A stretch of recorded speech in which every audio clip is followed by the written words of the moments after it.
Hey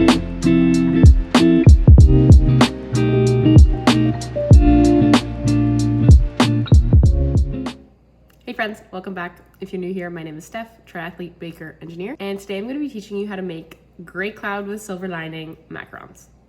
One of the critical parts about making macarons is to make sure that you measure everything correctly. So I've already measured out all my ingredients. The way to make sure you're measuring right is doing it by weight. I always start with weighing my egg whites first, and then I do everything else as a ratio based off of that. The recipe I have is for 100 grams of egg whites, so it's very easy to scale for the other ingredients. This is 137 grams egg whites. I have 71 grams white sugar, 219 grams icing sugar, and 123 grams of almond flour. These are sifted together. Sifting is also critical. Now that all the ingredients are prepped, it's time to start making the macaron shells. So using the whisk attachment with a stand mixer, we're going to start by just beating the egg whites alone. We want to see them start to bubble a little bit, and then we start adding the granulated sugar, add a little bit at a time, and then whisking, and then a little bit more, and then whisking. You want to wait about 30 seconds between each addition of a little bit of sugar. And once you've added all the sugar, put the mixer to high and let that beat up until it grows in size and becomes nice and white and glossy. You want to get it to stiff peaks, so this is not quite there yet, since that peak kind of caved over on itself. A stiff peak looks a lot more like this, where if you pull it upside down, the point stays up. Then we're going to add in half of our almond flour icing sugar mixture, which remember has been sifted. I like to do just half at first because then I can fold a bit more vigorously and I don't have to be quite as careful with it. Once I've folded in that first half and it's like mostly mixed, then I'll add in the rest of the dry ingredients. And this is where you have to fold a little bit more carefully. I would say this is probably the trickiest part of making macarons for most people. So I included a lot of really long clips of how I fold it, just so you can get an idea of what a good technique looks like. It'll be lumpy at first, but then it'll eventually come together. You'll see what that looks like in a bit.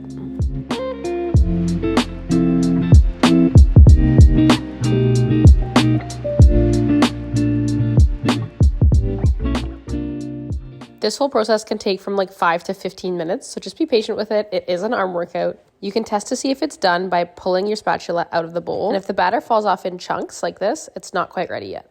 So I kept folding it some more until when I lifted my spatula, it comes off in one smooth ribbon like that. Now we're ready to put it into a piping bag. I have a small piping tip with a round hole at the end, and I put my piping bag inside of a big drinking glass just to make it easier to fill. Now, for the shape of the cloud macarons, we're ignoring the circles on the mat, and it's basically just piping 5 touching little tiny macaron dots. We want the size to be relatively uniform, so I like to count in my head as I'm piping.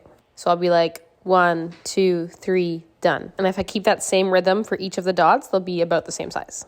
Then go around and repeat. You'll also notice my cookie sheet is upside down. This just helps get better airflow in the oven. Once they're piped, you gotta tap out all the air bubbles. So you can do this by just smashing it against your countertop and then set it aside to let it dry so they develop a skin. This is another tricky part. So here's what it looks like. You should be able to poke it without breaking through, but you can still tell it's like liquid underneath. It really looks like a skin. Once they have their skins formed, they're ready to bake. Very low temperature for only about 12 minutes. These are a bit bigger macarons because of the shape. Hi, Mr. Hound.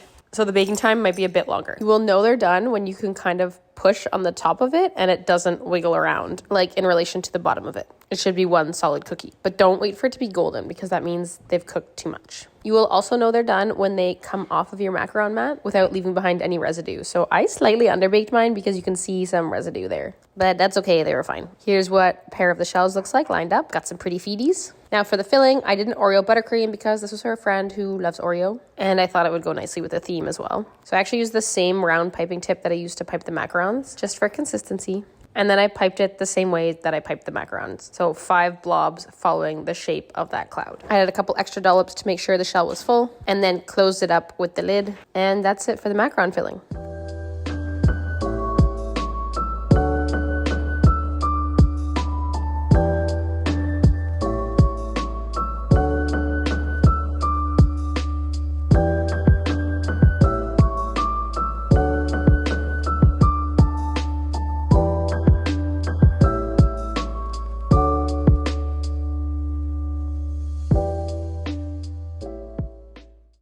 Now for the decor, I grabbed my Generate Cakes Dazzle Dust and 2 little paintbrushes. One of them I dipped in water and then drew a little line around the perimeter of the cloud. And then I packed the other paintbrush with some of that Dazzle Dust and dabbed it onto the now wet perimeter of the macaron. You want to do just a little bit of water so it makes it tacky, but not so much that it starts to dissolve the cookie. The water is basically just acting like a glue for the glitter here. I just did the perimeters because these are clouds with silver linings, but you can put the glitter wherever you feel is best.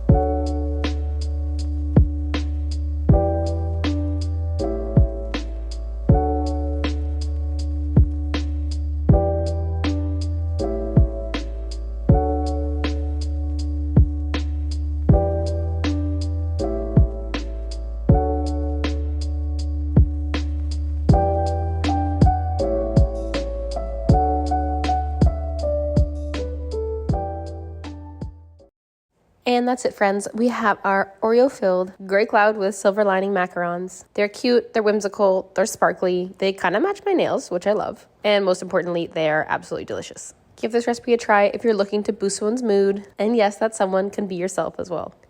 Thanks for watching, and happy baking.